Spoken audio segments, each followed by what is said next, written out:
विकासाच्या कल्पना तळागाळात घराघरामध्ये पोहोचवण्याचं काम या विकसित भारत यात्रेच्या निमित्तानं सुरू आहे. आणि ही विकसित यात्रा आज इचलकरंजी शहरामध्ये आली आहे. याचा शुभारंभ मगाशी आपण सगळीजण मिळून केला. ही यात्रा उद्याच्या 27 तारखेपर्यंत इचलकरंजी शहरामध्ये विविध भागामध्ये जनतेला प्रबोधन करण्याच्यासाठी, मार्गदर्शन करण्याच्यासाठी, सेवा देण्याच्यासाठी उपलब्ध आहे. वेगवेगळ्या ठिकाणी या यात्रेच्या माध्यमातून देशामध्ये पंतप्रधान नरेंद्रजी मोदींच्या नेतृत्वाखाली चाललेलं काम, केलेलं काम आणि होणारं काम या सगळ्याची चर्चा व्हावी, लोकांच्या पर्यंत ती कामं जाऊन पोहोचावीत. आणि परत एकदा उद्याच्या 2024च्या निवडणुकीच्यासाठी पंतप्रधान नरेंद्र मोदींच्या मागे जनसामान्यांची शक्ती, आशीर्वाद उभा व्हावा. त्यासाठी काय चाललंय नेमकं हे समजावं. विकसित भारतचा अर्थ काय आहे आणि पंतप्रधान मोदीच परत 2024ला का पाहिजेत, या सगळ्याची उत्तरं या विकसित भारत यात्रेच्या निमित्तानं आपल्याला समजणार आहेत. कारण कामच एवढं मोठं आहे, प्रचंड आहे. जगाच्या पाठीवर आता ते नेऊन पोहोचवण्याचं काम आदरणीय पंतप्रधान नरेंद्रजी मोदी साहेबांच्या नेतृत्वामध्ये झालंय. देश जगाच्या पाठीवरचा एक अतिशय समृद्ध देश बनलाय. जगाच्या पाठीवर अर्थव्यवस्थेमध्ये 5व्या क्रमांकाला आपण येऊन पोहोचलोय. प्रगतिशील राष्ट्र म्हणून आता भारताचा उल्लेख सर्वत्र व्हायला लागलाय. या सगळ्याच्या मागं आदरणीय मोदी साहेबांची दूरदृष्टी, त्यांचे विचार, त्यांचा संकल्प, त्यांचे प्रयत्न हे सगळं कारणीभूत आहे. आणि म्हणून या विकसित भारत यात्रा आपल्या इचलकरंजीमध्ये आलेली असताना या चर्चा आपण करतोय. याची सुरुवात कधी झाली आहे? ह्याची सुरुवात 15 नोव्हेंबरला झाली आहे. 15 नोव्हेंबर हा दिवस का निश्चित झाला?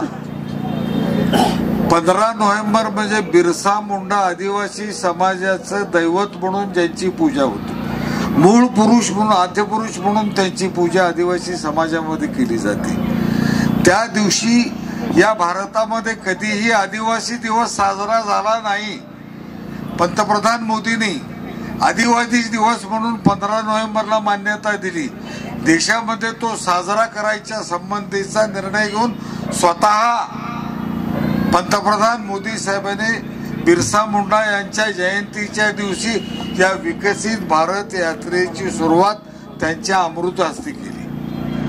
तळागाळामध्ये सर्व समाजामध्ये या सगळ्या कामांची पोच त्यांच्यामध्ये जायला पाहिजे. ही सगळी कामं त्यांच्यापर्यंत पोचायला पाहिजेत. आदिवासी समाजासाठी केलेली कामं ही पोचायला पाहिजेत.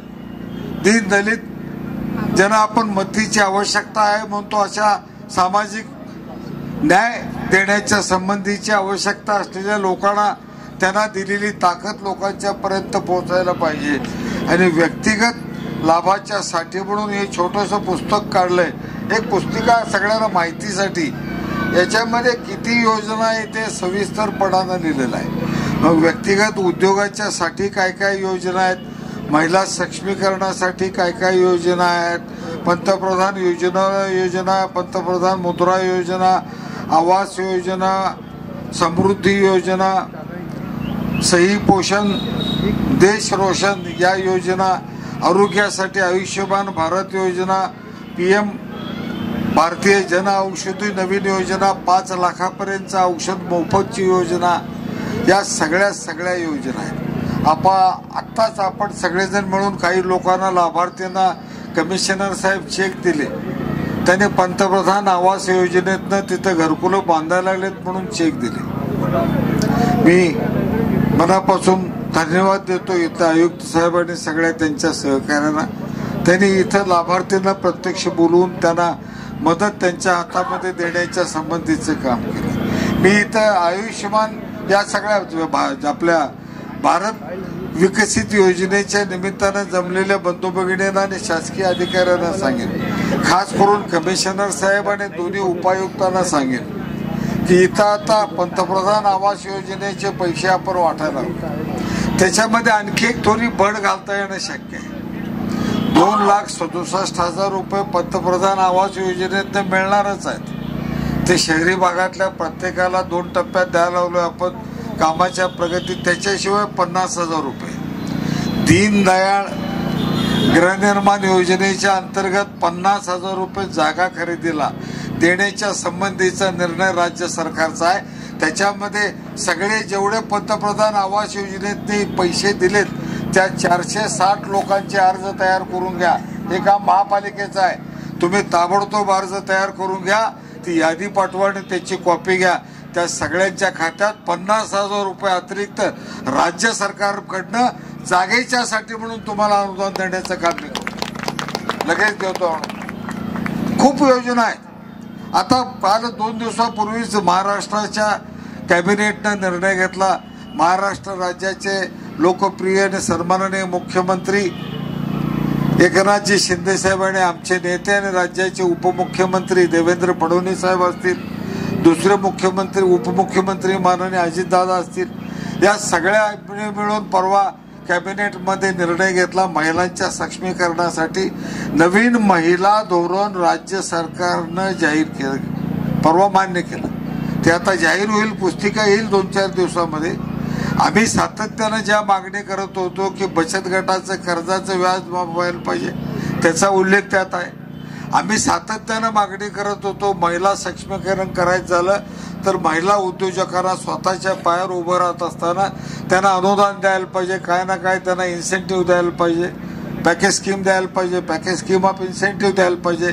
ते त्याच्यामध्ये मान्य झालं.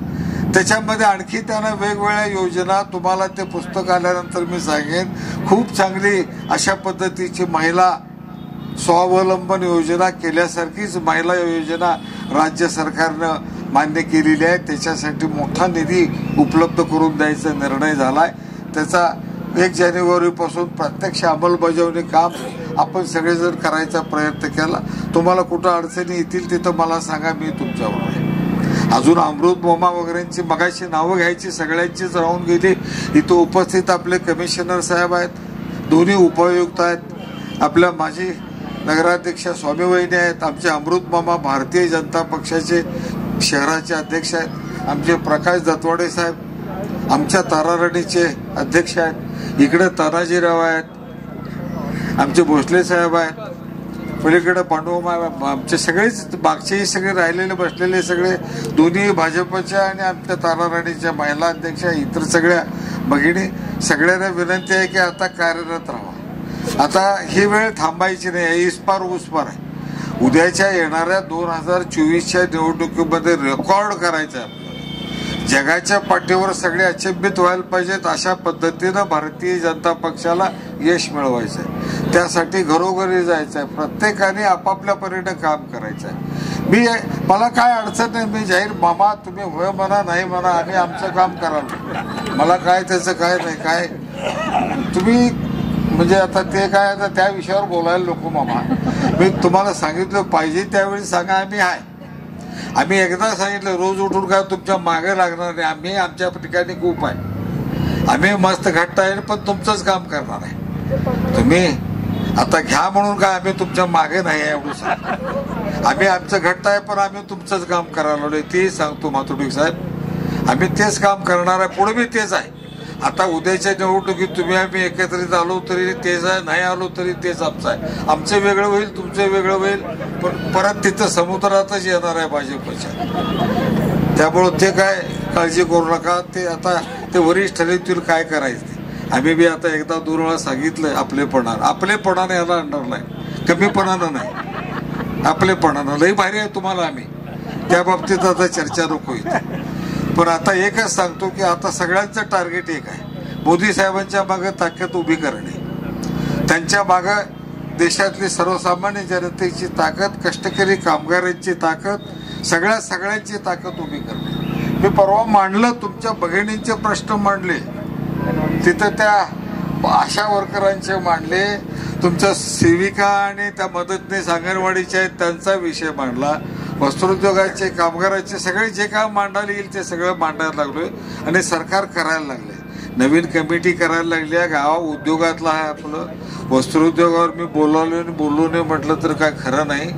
वस्त्रोद्योगातलं माझ्या त्या कमिटीत समावेश झालाय, याचा अर्थ त्या कमिटीतनं आम्हाला जे पाहिजेत ते सगळं 1 महिन्याच्या आत करून घेणार आहोत आम्ही. एका वाक्यात त्याचं उत्तर देतो. आम्हाला जे पाहिजे ते सगळं 1 महिन्याच्या आत त्याचा रिझल्ट आम्ही देणार आहोत. त्या कमिटीच्या माध्यमातून शासनाकडे देणार आहे आणि आचारसंहिता लागायच्या आतमध्ये राज्य सरकार सगळे निर्णय घेणार आहे.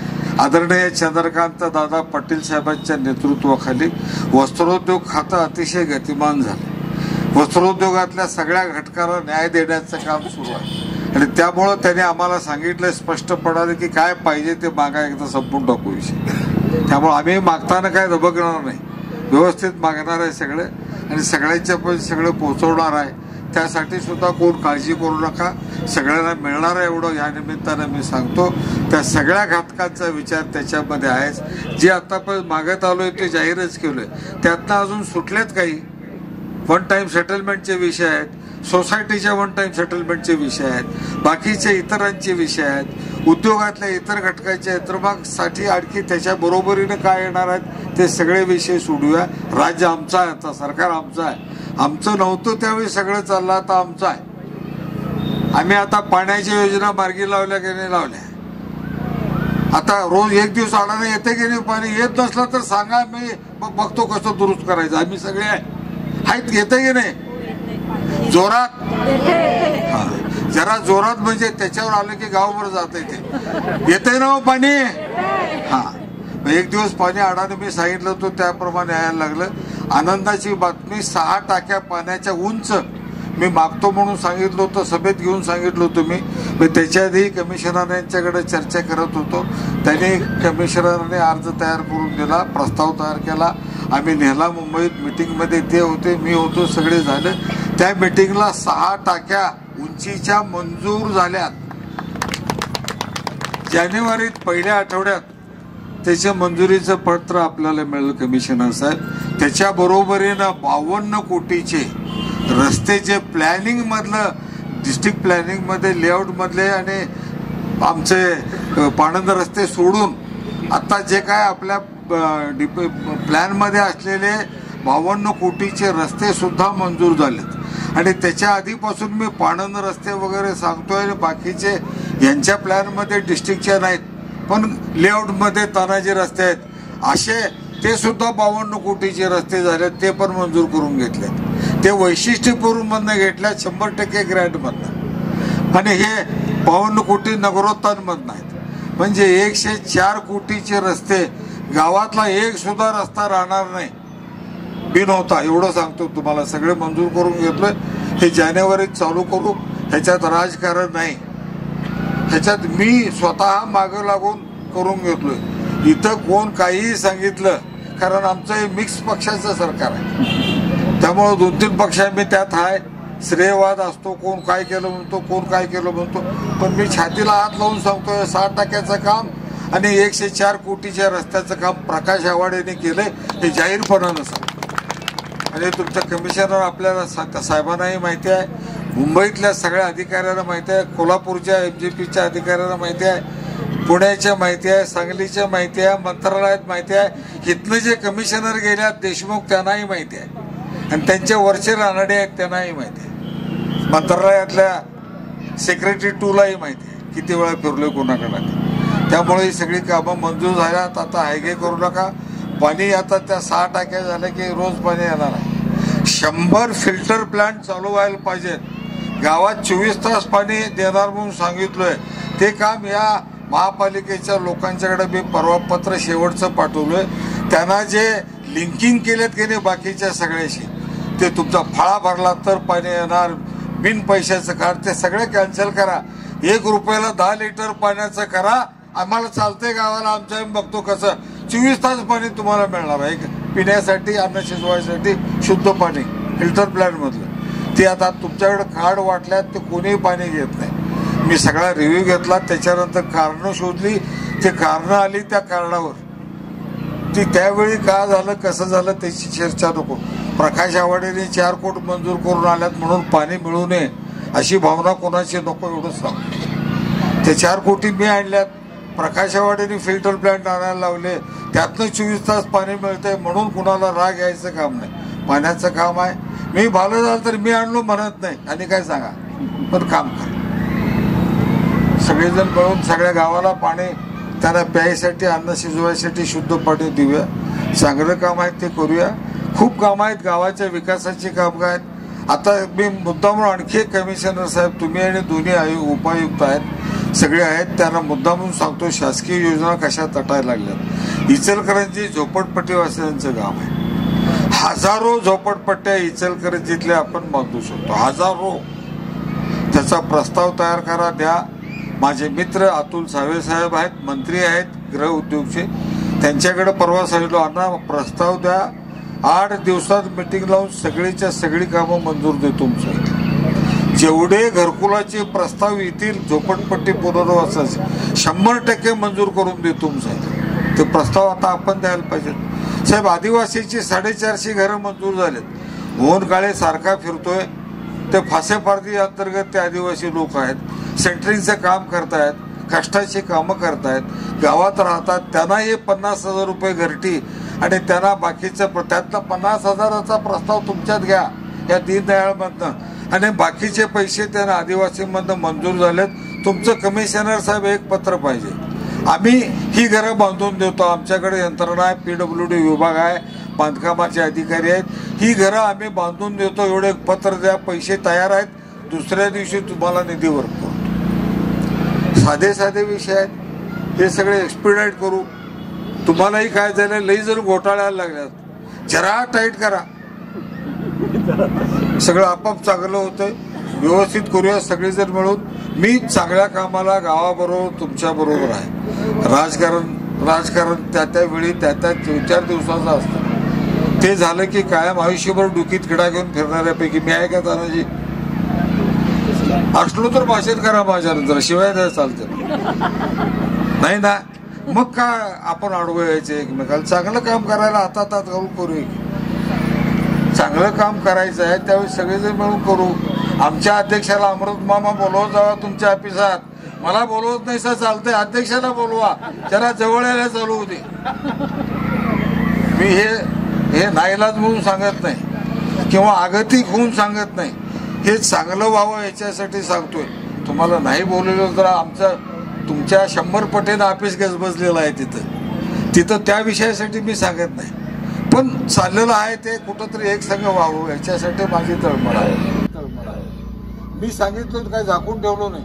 उद्या हे नाही जमलं तर काय होणार, होऊन अनेकदा सगळ्यात लढाई होईल आणि मी परत भाजपाला पाठिंबा देणार. त्यात काय झाकून नाही. ते मी कुठंही काही झालो तर मी शेवटला माझा पाठिंबा देवेंद्र फडणवीस साहेबांच्या नेतृत्वाखालच्या भाजपच्या आणि देशात मोदी साहेबांना आणायसाठी जे लागेल ते करायचं, त्या कामासाठी मी राहणार आहे.